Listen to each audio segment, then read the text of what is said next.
Hello and welcome back. My name is Sullosian and this is a new video in Skywanderers. So this is sort of like a hype video as I've been asked to create. Someone on the Skywanderers Discord the other day said that I should do a hype video for the Shuttle, and well, I've also been working on Enterprise, as you can see before you, and this is basically where I'm at with them. So I'll give you a little bit of tour of each one. I won't go too heavily into detail with how things work, because I've done that in a previous take of this recording and it always seems to go on forever and ever, and you guys probably don't want to be hearing that. So we'll sort of just go into it very lightly, just any changes in the game. So first off, we'll just sort of start with the shuttle. So this is the NX-01 styled shuttle from Star Trek. Most people will recognize it from Enterprise, the more recent sort of TV series of Star Trek that was in 2004. So sort of got the little doors there. Usually the doors are actually just like a little panel that comes off the side there, but I had to make it the way it is so that way you can actually fit in. So we'll just align to it and we'll just come on inside. So it's very cozy, because the shuttle is only 6.5 meters long, 2.1 meters high, and 2.6 meters wide. So it was actually very difficult to create something this small. But the new logic system actually really helped with that. So at the moment, what we've got here is basically a router gate, courtesy of Towery, made from the new logic system. So you got two timers, you got an AND gate and an OR gate, and then some sequence gates, and then some hotkeys for firing weapons and also deploying the wings. And then you've got the roof hatch just here, like so. So you got some little seats here. These ones you can't actually sit in because they took up a little bit too much room, the ones that you could actually sit in, so I had to do it like that, sadly. And unfortunately I had to do a little bit of cheating method to get the power grid, the one power block required inside the shuttle, because unfortunately there's no brick-sized engines or power blocks, reactor blocks in the game at the moment. So with the limited amount of room that I actually had to do that, sadly, which I wish I didn't have to do, but it's the only way to get it to work for the moment.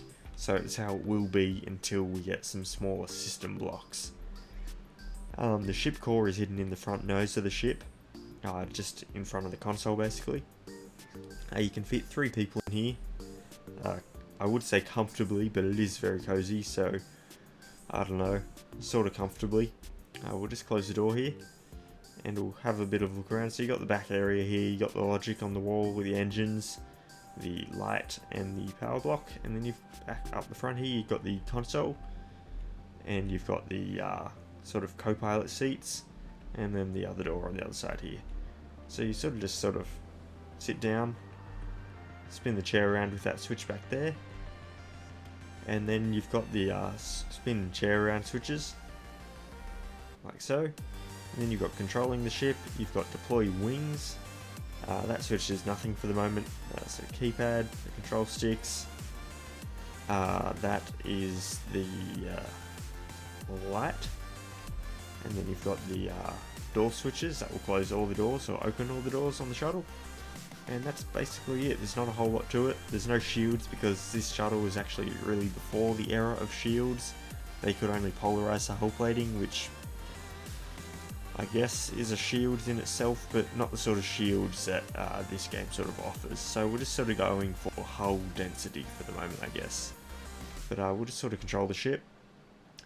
Top speed at standard flight, I've gotten it up to about 55-60. And that's pretty quick. So we'll just sort of give it a fly around. Going to F4 here. 60. Slowly climbing from that. But if you go into boost mode by pressing or left shift in my case, I'm not sure what the case is for default controls. But basically I've had it up to over 200 meters per second, this little shuttle. So it's just got one power block and 2 engines, and it's pretty quick. Probably because it's quite light considering. But I'm really happy with how it's turned out, so you can sort of see how it is. You got the little wings there, which you can tuck away by pressing hotkey 2. Sort of a bit of a logic glitch there where it's sort of retract and do a little dance thing, but as you can see, I'm pretty happy with how it turned out. And you've also got the main weapon, which at the moment, for whatever reason, is firing in opposite directions. Honestly, I don't know what's going on with that. We'll just sort of try looking. Last time I played, I was actually able to point the weapons, but as I've said before in a previous video, I think, is that my targeting system is a little bit buggered up, so I can't really demonstrate targeting that well. But I will actually just quickly target the Enterprise, if we can.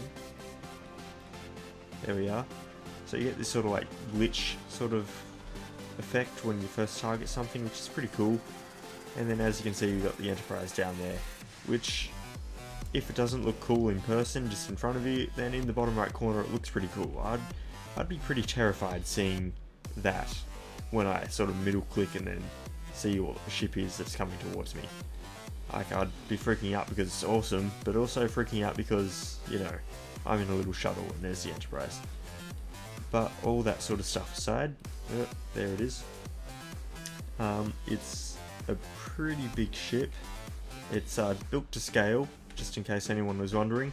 I wanted to build it true to the show and true to the blueprints which I'm using to build it. And the same with the shuttle here, so I've had to build it to scale so that way it works with a to scale Enterprise, which I'm pretty happy with. So we'll just sort of get out of that view there, and we'll exit that and then spin around, get out of the seat. There's not a whole lot more to the shuttle, it's very basic. I will work on it more once we get smaller system blocks and overall the game progresses further, like with a slightly more functional and less buggy logic system, and hopefully less buggy weapons as well. But that is the shuttle. I'm pretty happy with how it turned out. It's to scale and it looks pretty good.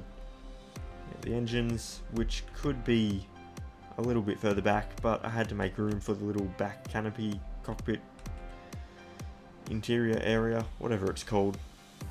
But it's pretty good. I'm pretty happy with it.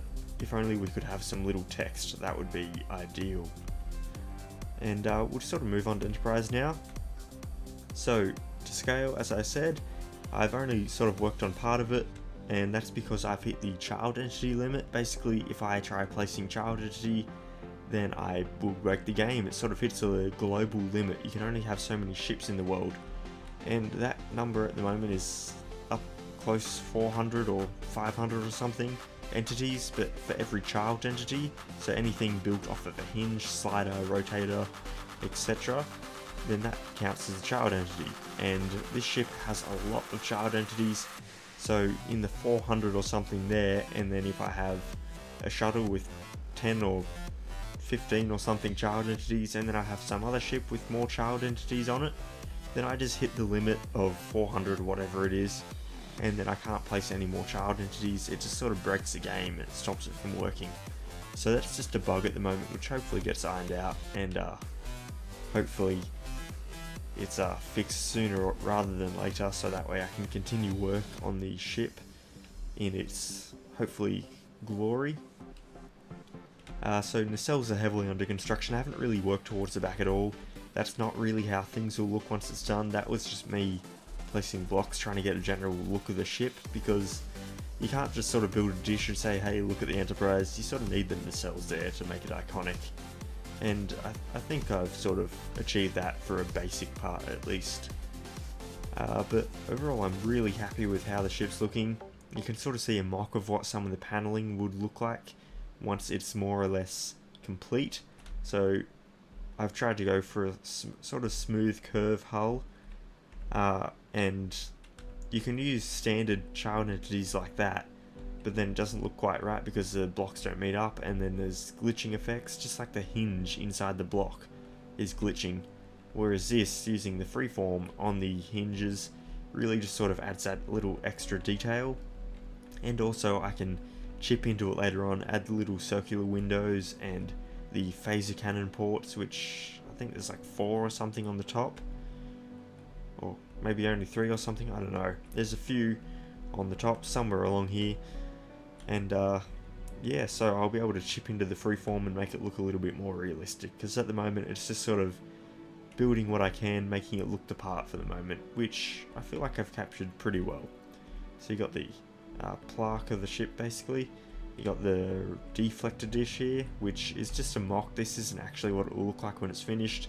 I just wanted to have a go at it, and it turned out pretty well apparently, so I don't know, I'll keep some aspects of it, but it will get a detailing overhaul, as will the rest of the ship. So we'll sort of just have a look around. Actually just aligned the ship so we're not on an angle like that. You got the bridge there. There are 7 floors on the ship, in case you didn't know. You got A deck being the bridge and G deck being guest quarters on the bottom, which is all the way down here, just above the planetary sensor array. And we'll sort of just come here now. Actually, let's just go and press that switch so we get turbo lift down here. I haven't actually set up the logic, so that may not even work, but hopefully it does. It looks like it's coming. Ooh, press it again, there we are. So this is the planetary sensor array science lab. So this isn't built at all, but this is like a little walkway that you use to go around the sensor array, which is this sort of big circle thing on the bottom of the ship. And then this will be a doorway, but this is sort of a mock look at what the corridors on the ship might look like. And I accidentally buggered the turbo lift up because the logic isn't done properly. So we'll actually just... Ooh. Now that it's aligned properly, we should be able to press that switch, press it again, and it should stop in the right spot. Okay, turbo lift. I didn't actually have this set up, which was unfortunate. But mock corridor, there will be lights on the ceiling eventually, but for the moment this is basically what it will look like walking up to a turbo lift. Hopefully. So you got the call button, which isn't hooked up, as you could tell from my little finicking there, but you got the door there, which I'm pretty happy with. It needs a little bit of work on it because it's not actually round, but it's sort of decent for the way it is at the moment. This will take us up to engineering and then the bridge, and then this is the door close button. So overall I feel like I've captured it pretty well. I've tried building it to scale, so 2 meters across basically, and we'll just close the door, and there's going to be a little bit of glitchiness, but it should hopefully work.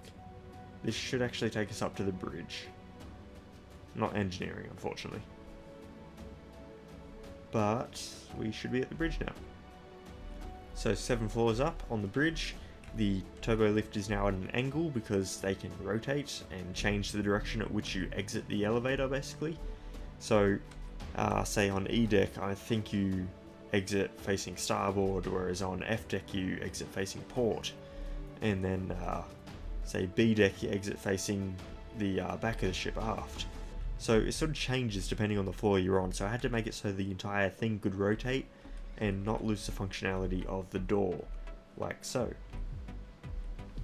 So that's just a few child entities in itself, and overall I'm pretty happy with it, except for the fact that it needs a little bit of rounding off on the outside of it, and I need to actually finish the bridge because there's nothing here basically.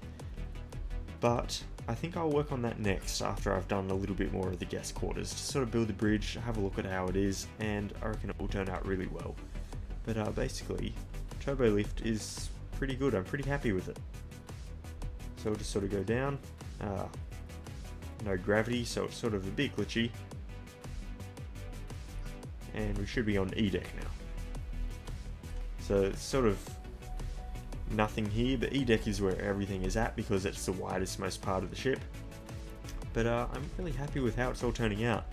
So you can sort of see the decks there. You got G deck, F, E, which is engineering, which has a little bit more room to play with. It's got an extra sort of block and a half thickness below it, and then you got the floors above it. So you got D, C, and B deck, which is basically the computer core down the middle, and then more crew quarters on the outer edges, and then A deck, which is the bridge up there. And everything sort of goes backwards to here. So you got the rear cargo bay doors, and there's so much to the ship. I've been studying blueprints on it for ages now, and I'm sort of only learning where everything is now, but I reckon I can do a really good job at sort of building it perfectly to scale and as a replica. But it's certainly a slow process having to measure out every sort of corridor, every block you place, making sure that I'm not building too wide, too far. Like getting the dimensions of everything right is just a really slow process, especially with such a round ship. If it was a square ship, I'm sure it would be a lot easier. Measure it out once and you're done. But in this case, building a circular ship, you build one block and you have to make sure that it's not going over any limits or anything. So it's a bit of a slow process, but overall I'm really happy with how it's turning out. I hope you guys like it too. No one has done a Star Trek ship yet, so that's why I'm sort of doing this video, sort of hype up Skywanderers and what you can do with this amazing game, and just as an example of Star Trek in Skywanderers. When this is finished, this is going to be the masterpiece of all builds, of my collection at least. And I reckon it will be up there with the top builds other people have made as well, like up there with the Millennium Falcon and the bomber that Tomata and I made. But as Star Trek builds go, I'm really happy with how everything's turned out, and I hope you guys like it too. I'd like to hear what you think about the ship, and I guess I will see you in the next one.